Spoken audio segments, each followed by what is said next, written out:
Assalamualaikum, halo warga Bengkalis. Saya Baim, senang sekali bisa menemui Anda di program spesial talk show dengan topik konsumen cerdas, pilih obat dan makanan yang aman. Bersama saya sudah hadir dua narasumber spesial. Ada Ibu Uli Mandasari selaku Kepala Lokapom Dumai yang baru. Tepatnya tanggal 17 Februari baru dilantik menjadi Kepala Lokapom Dumai. Dan di sebelah kanan saya sudah ada Kepala Dinas Komunikasi Informatika dan Statistik Kabupaten Bengkalis, Bapak Johan Sasapri. Assalamualaikum warahmatullahi wabarakatuh. Waalaikumsalam warahmatullahi wabarakatuh. Seperti halnya budaya Melayu, pemirsa, jadi alangkah lebih baiknya kita buka acara ini dengan pantun terlebih dahulu. Nah, saya kasih pantun ini untuk Bu Uli Mandasari dulu. Bu Manda saya panggil. Oke. Bolu kemuju enak dimakan. Ha, cakep gitu Pak ya.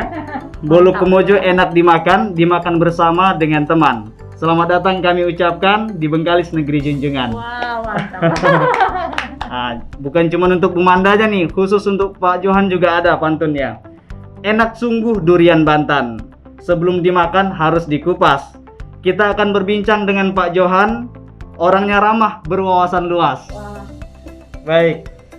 Pemirsa, kita akan berbincang dengan dua narasumber spesial ini. Kita akan mengupas tuntas tentang Lokapom Dumai. Nah, seperti apa sebenarnya Lokapom Dumai ini? Sebelum kita bahas, saya ingin tanya dulu kabar dari Pak Johan nih. Gimana kabarnya, Pak? Alhamdulillah sehat. Alhamdulillah, kesibukan sekarang mancing sudah tidak lagi sepertinya, Pak ya? Ya, agak berkurang sedikit sekarang. Karena selain mancing, Pak Johan ini suka juga dengan dunia videografer, Bu. Ada Wah. YouTube pribadi Pak Johan ini. YouTuber ya. YouTuber ternyata. Ternyata diam-diam YouTuber beliau. Iya. Bu Manda kabarnya sehat? Alhamdulillah sehat. Alhamdulillah. Untuk Lokapom Dumai ini bisa dijelaskan lebih dulu, Bu? Ya, Apa sebelum sebenarnya? saya menjelaskan mungkin karena MC-nya berpantun, saya ingin membalas pantun dulu dari MC. Silakan. Buah pauh di tepi pantai. Cakep. Pantai Dara, diambil Dara yang sedang mandi. Perkenalkan kami dari Loka Dumai, hadir di talk show siang hari ini. Oke. Iya. Baik, terima kasih. Sebelumnya perkenalkan saya Uli Mandasari. Sebagaimana tadi disebutkan oleh MC, saya per 17 Februari 2021 mendapatkan amanah dari pimpinan Kepala Badan POM RI sebagai Kepala Lokapom Dumai. Jadi Lokapom Dumai ini memiliki wilayah kerja Kota Dumai dan Kabupaten Bengkalis. Jadi Bapak Ibu masyarakat Bengkalis, jika ada keraguan atau membutuhkan informasi terkait obat dan makanan, bisa berkonsultasi menghubungi kami di Lokapom di Kota Dumai. Untuk alamatnya Lokapom Dumai di mana, Bu? Di Jalan Hang Tuah nomor 51 AB Dumai. Kalau buka sampai hari Minggu nih ceritanya. Kalau buka mungkin tidak buka sampai hari Minggu, tapi kami tetap bisa dihubungi walaupun di hari libur. Sekalipun malam ketika ingin menghubungi kami membutuhkan informasi, kami siap sedia membantu masyarakat. Baik, sebelumnya di awal tahun Pak Johan kita juga sudah pernah menerima kunjungan dari Lokapom Dumai. Bisa diceritakan sedikit Pak kunjungan itu? Iya, alhamdulillah di awal tahun ini kita juga sudah menerima teman sekerja kita dari Lokapom Dumai, kalau nggak salah Ibu Emi Amalia. Emi Amalia. Sebelumnya, ya. Sebelum Bu Manda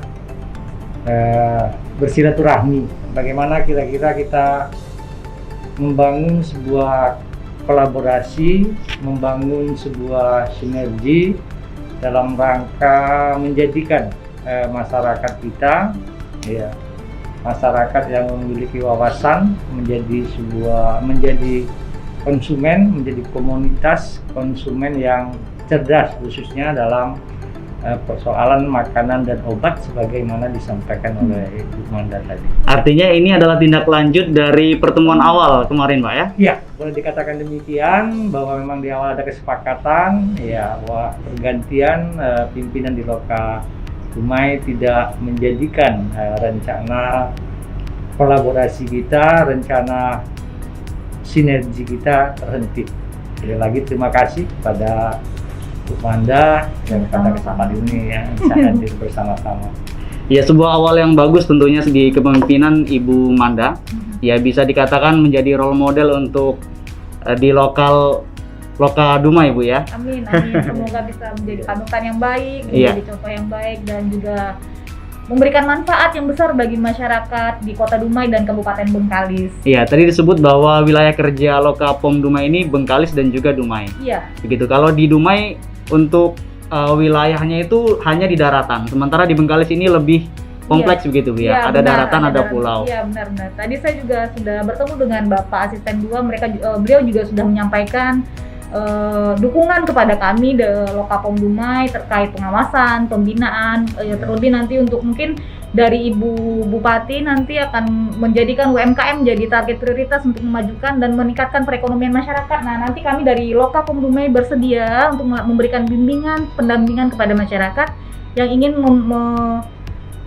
memajukan usahanya di bidang UMKM khususnya pangan. Ya, informasi sangat penting nih untuk UMKM di Kabupaten Bengkalis khususnya ya. Selanjutnya Bu Manda, untuk Loka POM sendiri kita baru dengar ini, tidak tahu seperti apa kalau Pak Johan. Kalau Baim baru dengar Loka POM. Kalau Pak Johan sebelumnya sudah pernah dengar Loka POM atau bagaimana Pak? Ya, sudah pernah dengar, tapi apa fungsinya secara komprehensif dalam kapasitas sebagai pengawas obat dan makanan, ya secara detail lah kita belum tahu, secara komprehensif kita belum tahu. Mungkin pada kesempatan ini tidak salahnya lah kalau kita harapkan Bu Manda bisa memberikan informasi, bisa mengedukasi masyarakat tentang keberadaan Loka POM Dumai ini. Iya, ada Loka POM, ada juga Badan POM. Ini sebenarnya seperti apa Bu kedudukannya? Kalau misalnya Badan POM itu ada di Jakarta ya Pak ya, Badan POM RI. Jadi itu adalah unit induk dari kami. Jadi kalau misalnya untuk provinsi, Balai Besar POM di Pekanbaru merupakan balai koordinator kami. Jadi apapun yang kami kerjakan, kami juga berkoordinasi dengan Balai Besar POM di Pekanbaru. Dan untuk di kabupaten sendiri sudah ada 2 Loka POM di Kota Dumai dan Kabupaten Indragiri Hilir. Nah, untuk tugas dan fungsinya sendiri, Loka POM Dumai ini tugasnya itu bisa menjadi pendamping mitra bagi masyarakat, bagi pelaku usaha yang ingin melakukan pendaftaran produk atau ingin bertukar pikiran bagaimana supaya produk saya ini bisa maju, atau misalnya labelnya kurang menarik Ibu, bisa ada masukan nggak dari staf Ibu, nanti mungkin bisa dibantu oleh teman-teman di Loka POM.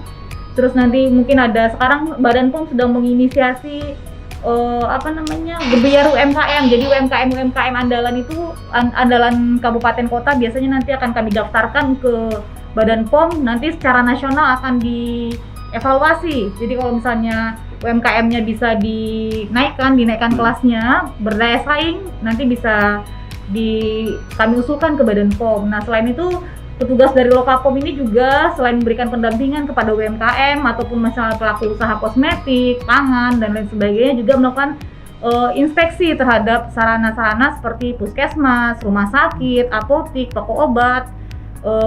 Kalau di Dumai ada pedagang besar farmasi dan lain sebagainya, termasuk toko-toko pangan juga kami awasi apakah toko tersebut menjual produk yang sesuai ketentuan, tidak kadaluarsa, apakah produk yang dijualnya ada izin edar atau tidak. Nah, itu menjadi objek pengawasan dari Loka POM Dumai.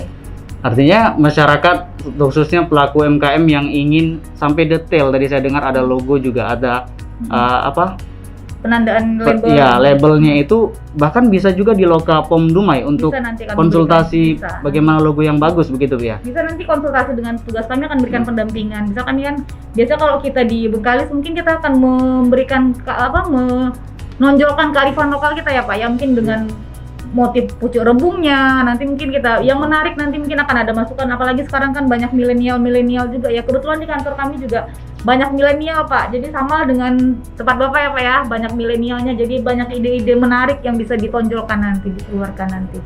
Baik, kalau untuk Pak Johan, peran kita di Diskominfotik terhadap pengawasan obat dan makanan di Kabupaten Bengkalis ini seperti apa Pak? Ya, secara komprehensif tentu bukan menjadi ranah tugas pokok dan misi kita, akan tetapi sesuai dengan tugas dan pokok di Dinas Komunikasi Informatika dan Statistik, ya khususnya di sini kita mempunyai sebuah unit kerja, yaitu bidang sumber daya komunikasi dan informatika. Kita mempunyai selain website, kita mempunyai beberapa kanal yang bisa digunakan termasuk oleh Lokapom. Misalnya kita punya website, kita punya Facebook, kita punya kanal YouTube, kita punya Instagram. Ini bisa dimanfaatkan oleh teman-teman dari Lokapom untuk memberikan informasi yang benar.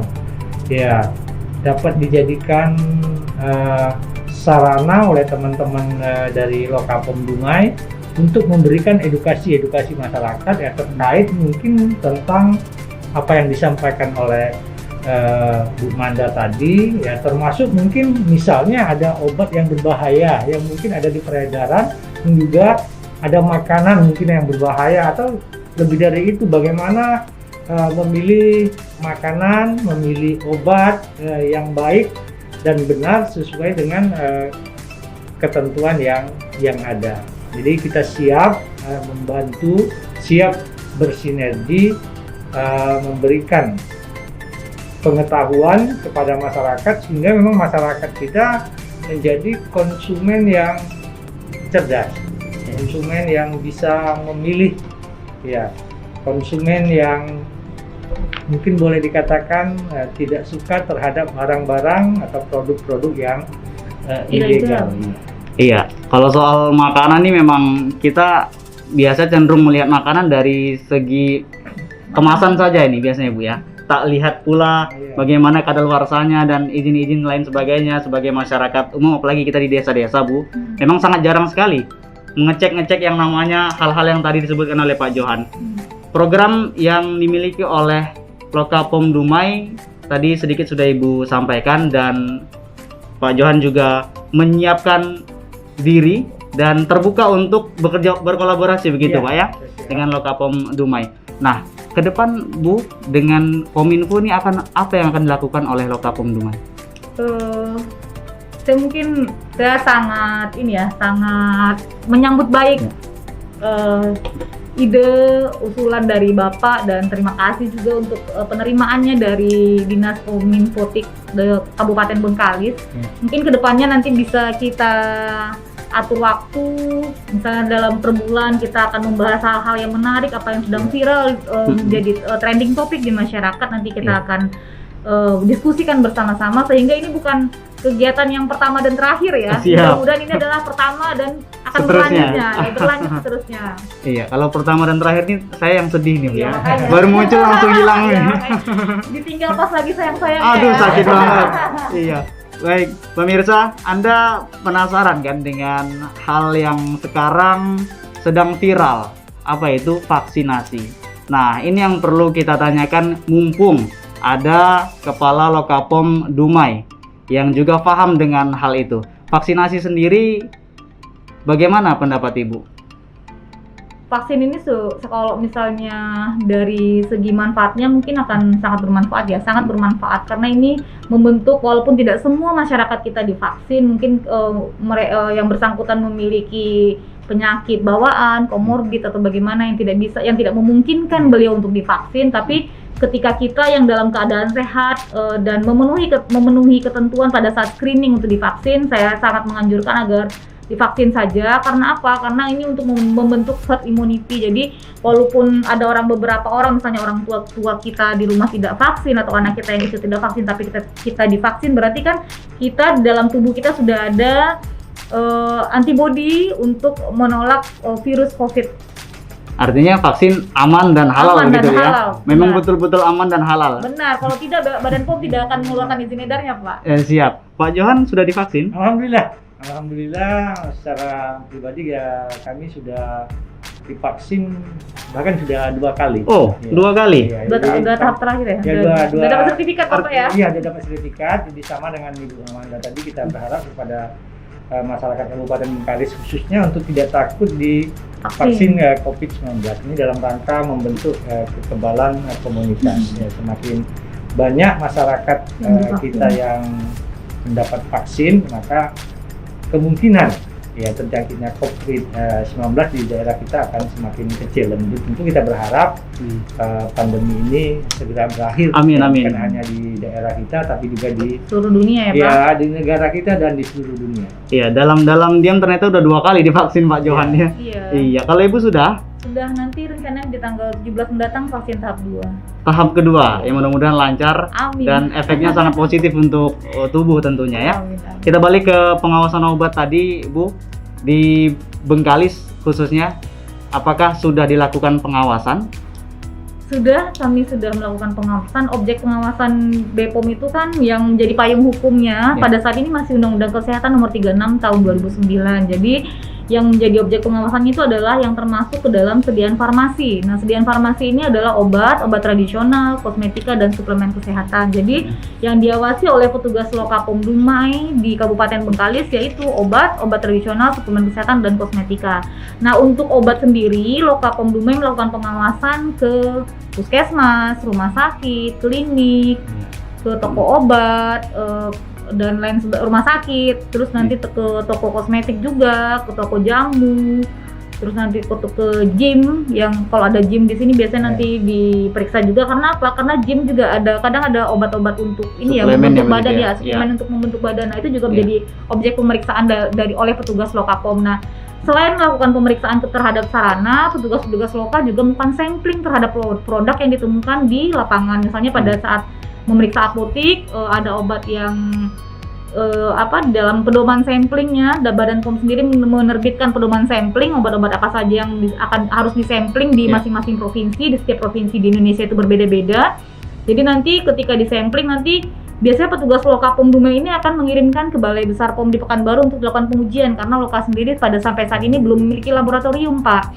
Cuma kalau misalnya untuk tes kit untuk misalnya untuk mengetahui ada borak, ada berbahan berbahaya atau tidak di makanan, misalnya pada kerupuk, bakso, itu tugas lokal sudah bisa melakukan pengujian. Ya, kalau untuk gambarannya nih Bu ya, di Bengkalis sendiri posisinya mungkin ada skala Bu ya. Apakah skalanya ditemukan masih minim atau sudah sedang begitu ya?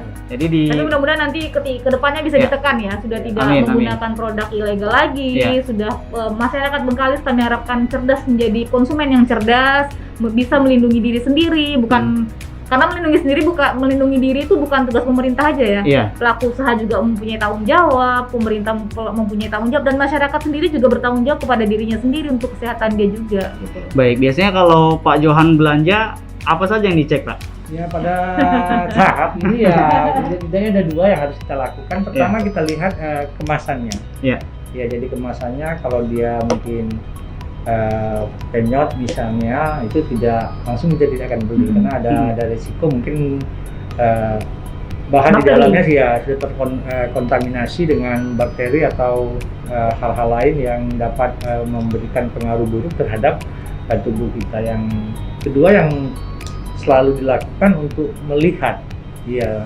tanggal atau masa kedaluarsa dari produk itu. Nah, ini yang baru bisa kita lakukan secara kasat mata, tapi mungkin ada hal lain yang bisa kita lakukan dengan cara yang lain yang tentu kita harapkan pada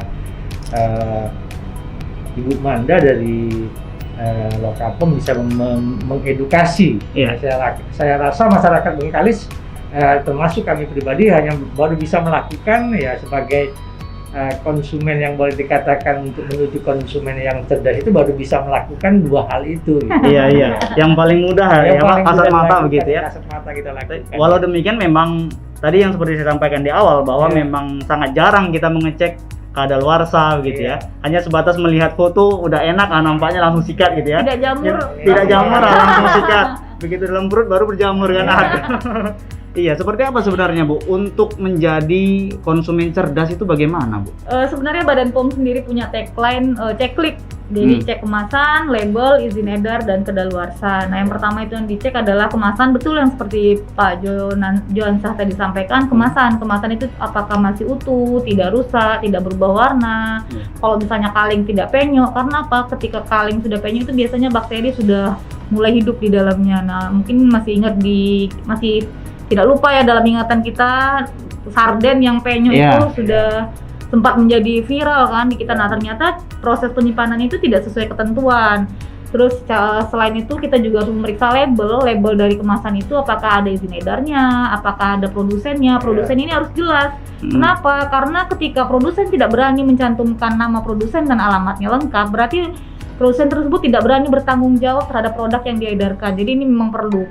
Terus kalau misalnya untuk produk-produk tertentu seperti kosmetik, seperti pangan itu harus ada harus lengkap juga, seperti komposisinya harus ada. Karena apa? Karena ada beberapa orang tertentu alergi dengan bahan-bahan tertentu. Nah, makanya itu komposisi diharuskan ada. Kadang kan ada yang mengandung udang tidak dicantumkan. Nah, terus kalau misalnya untuk pangan tidak boleh memanipulasi masyarakat. Dia menyampaikan mengandung rasa ayam tapi tidak ada ditambahkan ayam kaldu ayam atau apa di dalam, tidak boleh. Itu tidak boleh membohongi masyarakat, tidak boleh. Jadi ketika membeli produk itu labelnya memang benar-benar harus diperiksa apakah lengkap informasi yang diberikan atau tidak. Begitu juga ketika membeli obat, apakah ada izin edarnya, ada produsennya sama. Kalau misalnya selanjutnya untuk izin edar untuk Badan POM sendiri nanti bisa dicek di aplikasi BPOM, namanya BPOM Mobile. Jadi nanti bisa di-download di App Store, nanti dimasukkan nomornya, nanti bisa ketahuan nanti apa merek produknya, produsennya siapa, nanti bisa ketahuan. Terus selanjutnya yang paling penting itu ya memang kadaluarsa, apakah produk ini sudah kadaluarsa atau tidak. Nah, misalnya kalau misalnya ibu-ibu nih, kalau misalnya di rumah menggunakan kosmetik, mungkin kadaluarsanya nanti tertulis 2022.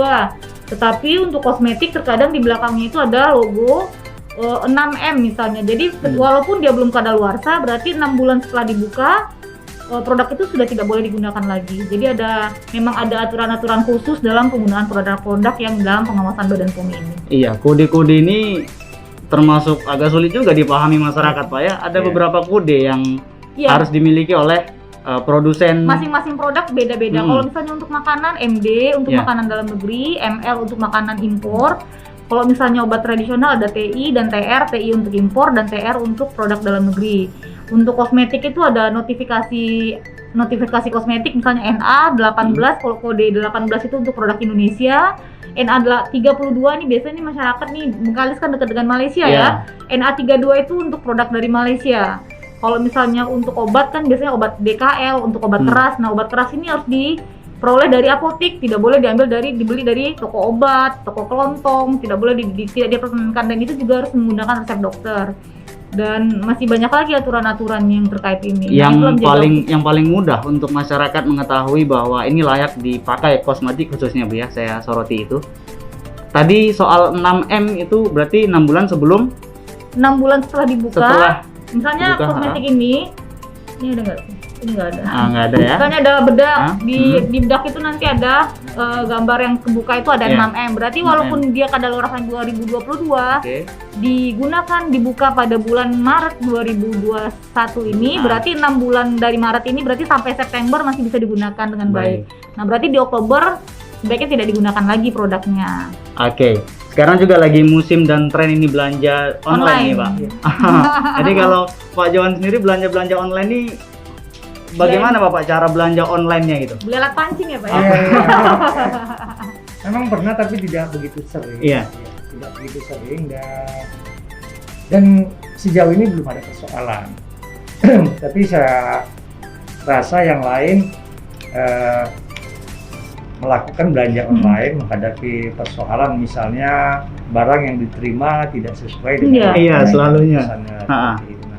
Hal-hal seperti inilah juga kita berharap ya Lokapom dapat memberikan itu tadi edukasi ya, bagaimana juga menjadi konsumen yang cerdas di era digital sekarang. Nah, ini yang kita harapkan kepada sekali lagi pada Lokapom Dumai untuk melakukan hal itu, dan kita ya sebagai kanal informasi siap mensosialisasikan hal tersebut kepada masyarakat, khususnya masyarakat Kabupaten Bengkalis.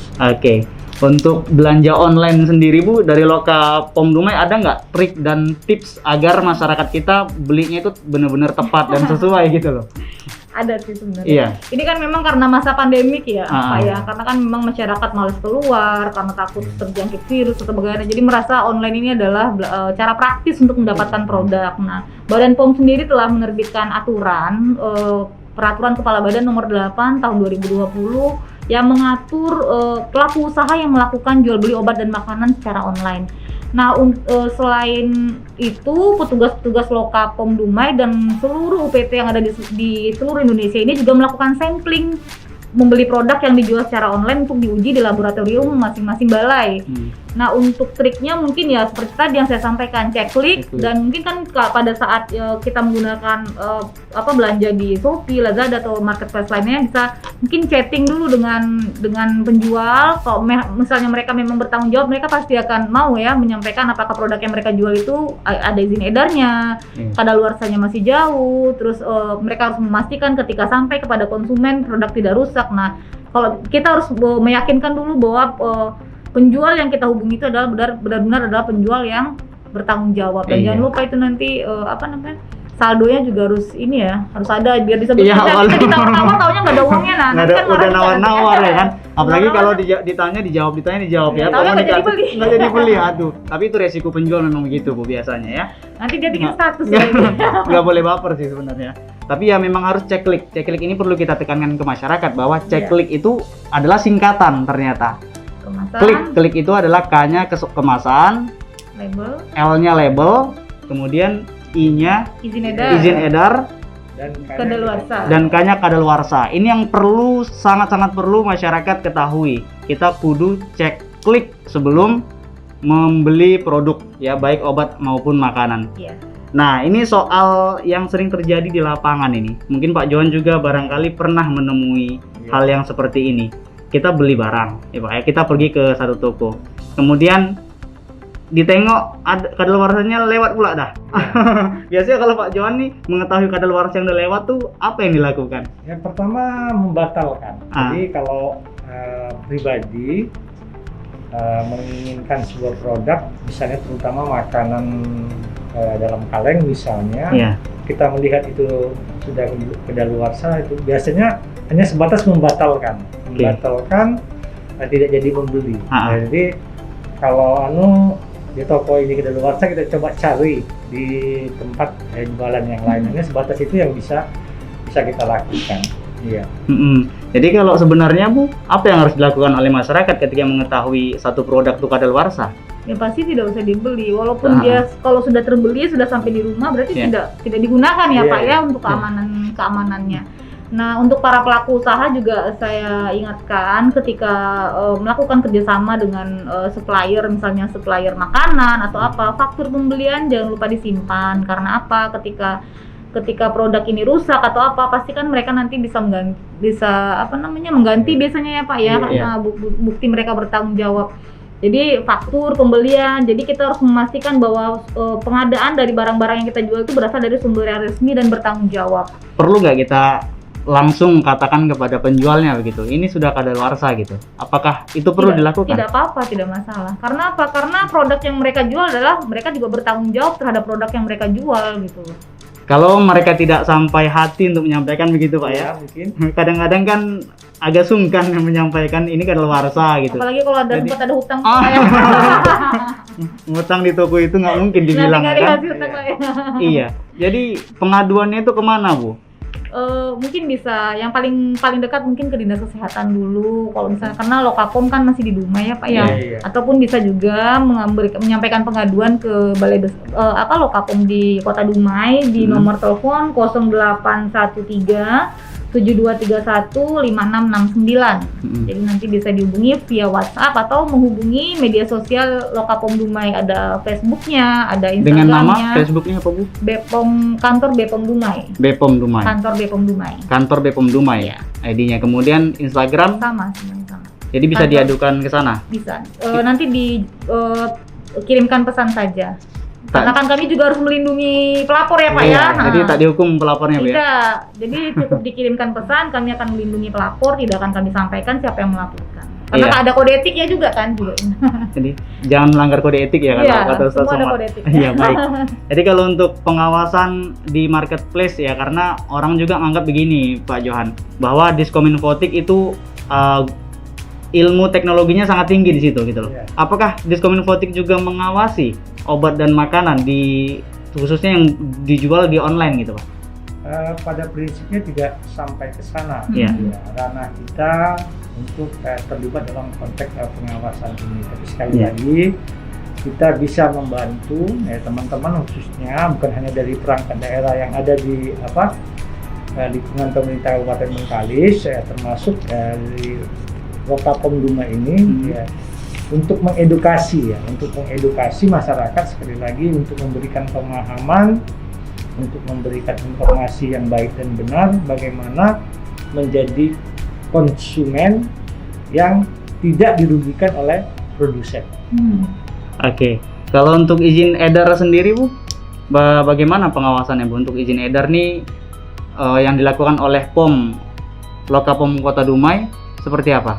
Kalau itu kami termasuk dalam pengawasan komoditi produk, jadi setiap bulannya, dalam setiap minggunya itu petugas-petugas rutin turun ke lapangan untuk melakukan pemeriksaan, tidak hanya terkait izin edar, tapi juga terhadap layak atau tidak layaknya produk ini dijual, juga dilakukan pengawasan oleh teman-teman di lapangan. Selain itu juga Lokapom Dumai ini juga melakukan pengawasan terhadap iklan pangan yang ada, baik di media cetak, elektronik, seperti di YouTube juga kami lakukan pengawasan, iklan rokok, kami lakukan pengawasan dan kami laporkan ke Badan POM, nanti akan ditindaklanjuti dengan menghubungi KPID ya.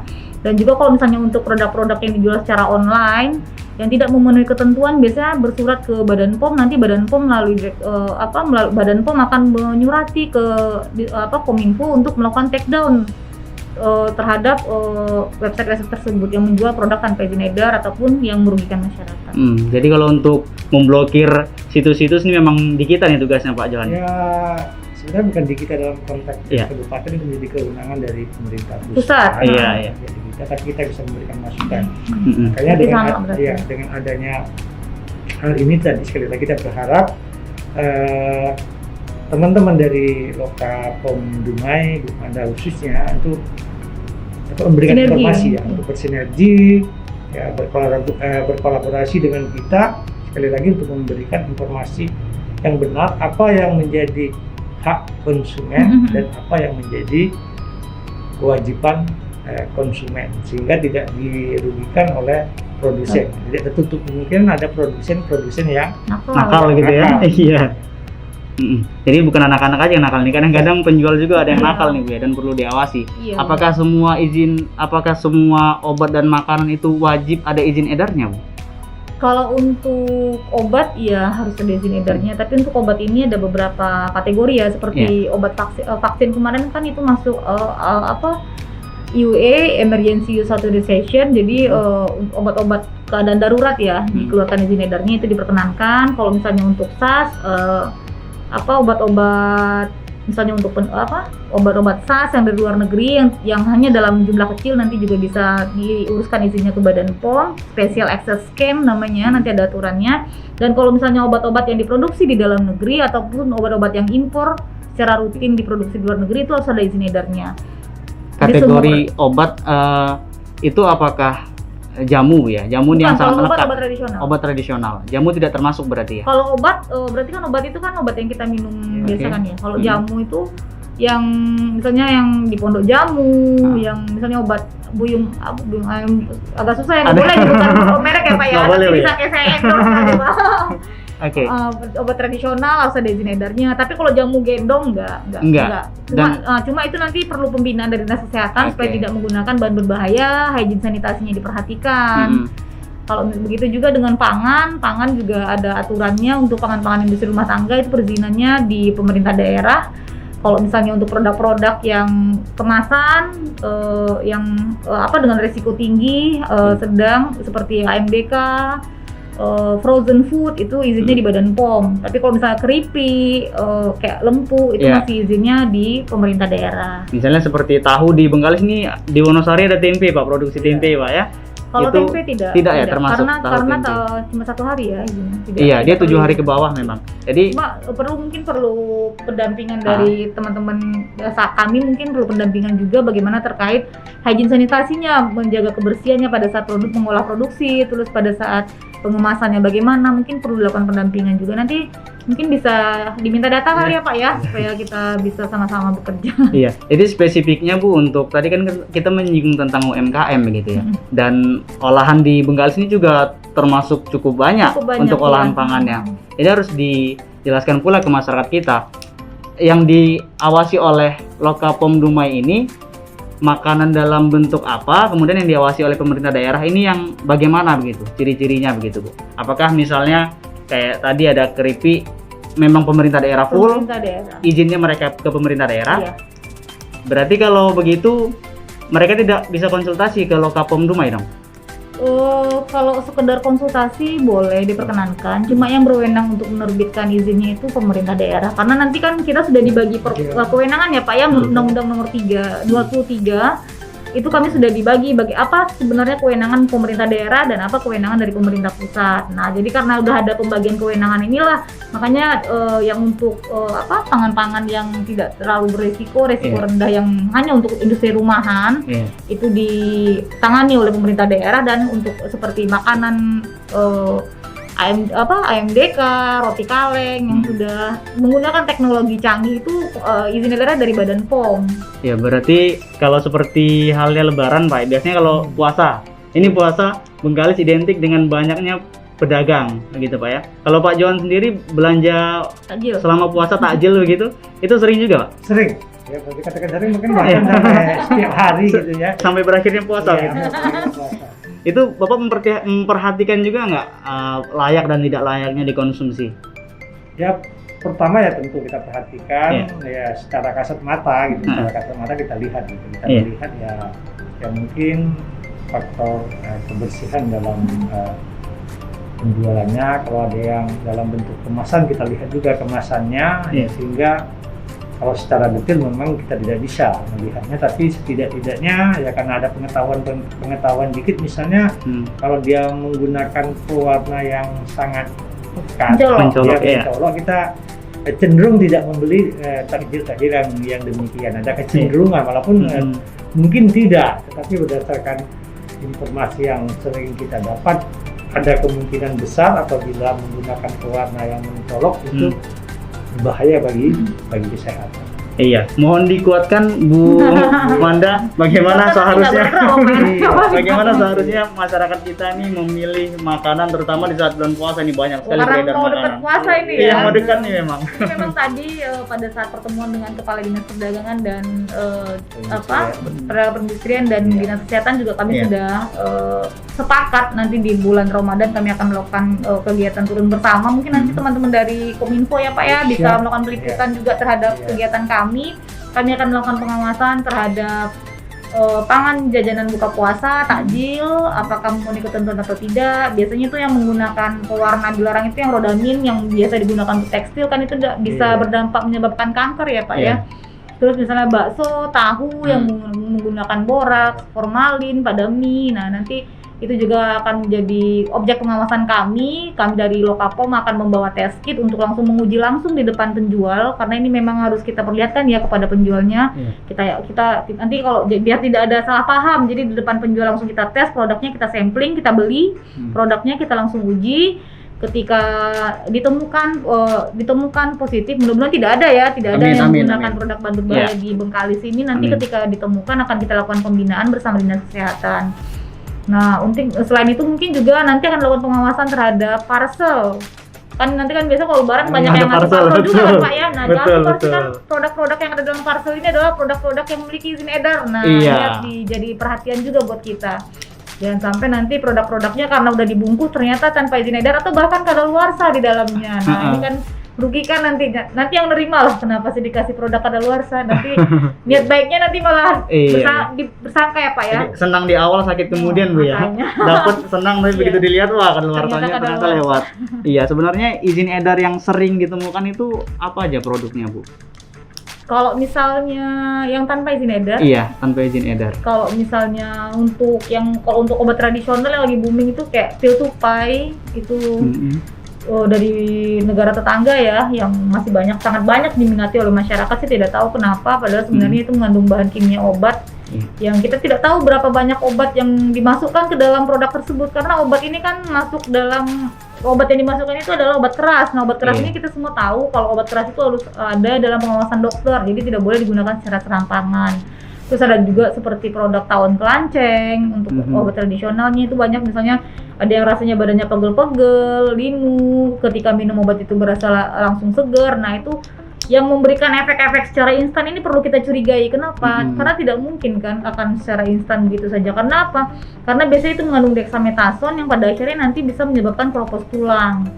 Nah, kalau kosmetik biasanya kosmetik seperti krim HN, Tabita, nah itu juga banyak diminati masyarakat. Sementara ya kadang ibu-ibu, remaja-remaja ya ingin cepat kinclong, cepat glowing mukanya, padahal sebenarnya mengandung merkuri produknya. Nah, nanti mukanya jadi hitam-hitam, jadi okronosis. Nah, kan kita nggak tahu nih. Mungkin pemutih kalau untuk wajah yang paling manjur Backlin kali ya.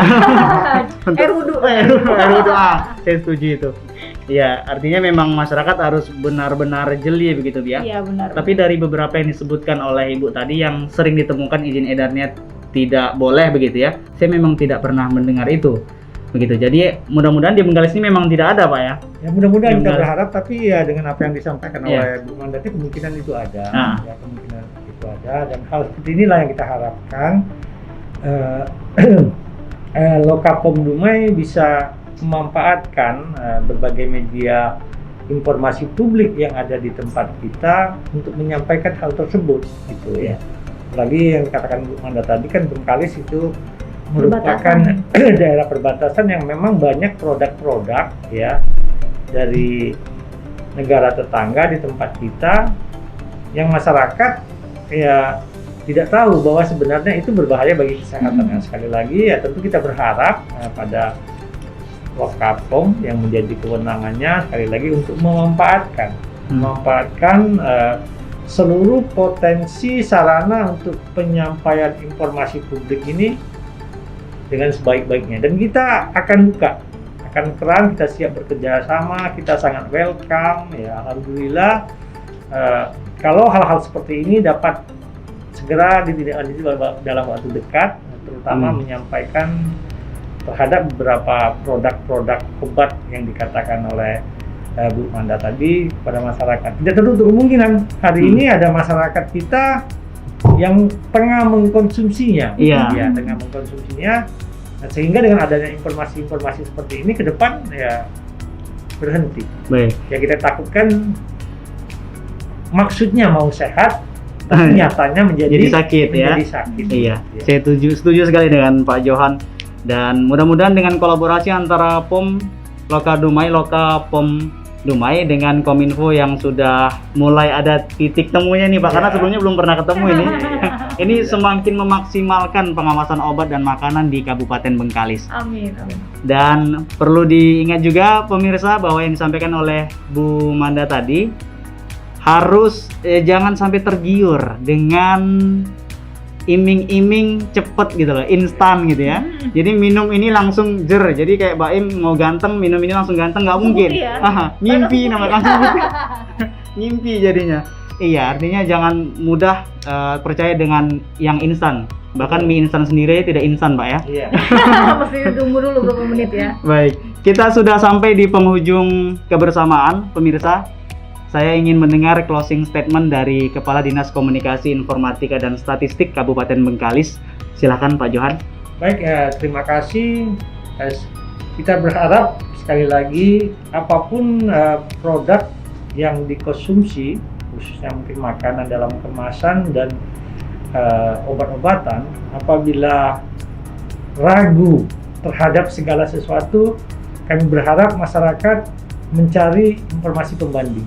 Ya, jadi pastikan dulu bahwa yang dibeli itu obat, walaupun mungkin yang disampaikan oleh produsennya itu bagus, dicarikan dulu apanya pembandingnya. Tidak takut, karena ada kebiasaan produsen selalu menyampaikan sesuatu yang terbaik dari produk yang dihasilkannya. Sekali lagi yang diharapkan oleh Bu Manda tadi kepada masyarakat Bengkalis, minimal dalam menuju konsumen yang cerdas, setidaknya menggunakan dua hal dalam cek klik tadi, cek kemasan dan minimal label, izin edar. Ya, izin label. Kalau mungkin belum pasti mengeceknya, cek masa kedaluarsanya. Mungkin itu harapan kami kepada masyarakat Kabupaten Bengkalis. Sekali lagi, mari bersama-sama kita membuka diri untuk menjadi konsumen yang cerdas dan tidak bangga menggunakan produk ilegal dan bangga menggunakan produk dalam negeri. Cakep, iya mantap. Mantap ya. Iya. Selanjutnya saya ingin dengar pula closing statement dari Kepala Lokapom Dumai, Ibu Limandasari, kami persilakan. Baik, terima kasih untuk masyarakat di Kabupaten Bengkalis. Kepada pelaku usaha, yang pertama kali yang ingin saya sampaikan adalah marilah menjadi pelaku usaha yang bertanggung jawab dalam memasarkan produknya. Pastikan produk yang Bapak Ibu jual kepada masyarakat merupakan produk yang memang bermanfaat, memiliki izin edar, memiliki mutu yang bagus sehingga tidak merugikan masyarakat. Karena apa? Karena selain kami dari pihak regulator pemerintah yang sebagai penanggung jawab untuk melakukan pengawasan, Bapak Ibu juga memiliki tanggung jawab moral untuk menyalurkan produk-produk yang baik dan aman bagi masyarakat. Selain itu kepada masyarakat, saya harapkan tidak mudah teriming-iming oleh iklan yang begitu menggiurkan, tidak usah terlalu percaya dengan iklan. Jadilah konsumen yang cerdas, malu menggunakan produk ilegal dan bangga menggunakan produk dalam negeri. Ini mungkin ada sedikit pantun untuk masyarakat. Iya. Pagi-pagi silakan, Bu. menanti beras, Iya. beras ditampi sambil berdiri. Mari menjadi konsumen cerdas, bangga gunakan produk dalam negeri. Luar biasa. Iya. Ibu asli orang mana sebenarnya nih? Bukan. Bukan orang Bengkalis ya. Tapi Karena sudah saya berpantun. sudah minum air Bengkalis ya, jadi Oh, bisa gitu ya. pantun jadi. Iya. Hari ini Pak Johan sepertinya agak kalem nih ya, pantunnya Iya. nggak keluar. Ya, untuk pantun kita tumpahkan aja pada Bu Manda. Siap. Padahal ahlinya Nanti pantun pertemuan nih, Bu. selanjutnya kan kita akan Iya. continue ya Pak ya pertemuan Kita ya, Pak, berharap ya. memang ini akan menjadi sesuatu yang sustainable, Iya. yang continue. Sekali lagi bahwa mencerdaskan masyarakat untuk menjadi konsumen yang cerdas juga tidak bisa instan. Iya, Iya, saya benar. setuju. Mencerdaskan masyarakat tidak bisa instan gitu. Agar cerdas tidak bisa instan begitu Pak ya. Baik, terima kasih Pak Johan Syah Sapri, terima kasih Bu Uli Terima Mandasari kasih. untuk kesempatannya. Kita akan berjumpa di lain waktu insya Allah dengan topik yang lebih menarik lagi tentunya. Kita akan bahas, nantikan program spesial talkshow di edisi berikutnya. Semoga pertemuan ini dapat sedikit memberi pencerahan kepada masyarakat pemirsa Kabupaten Bengkalis. Saya Baim pamit. Assalamualaikum warahmatullahi wabarakatuh. Waalaikumsalam warahmatullahi wabarakatuh.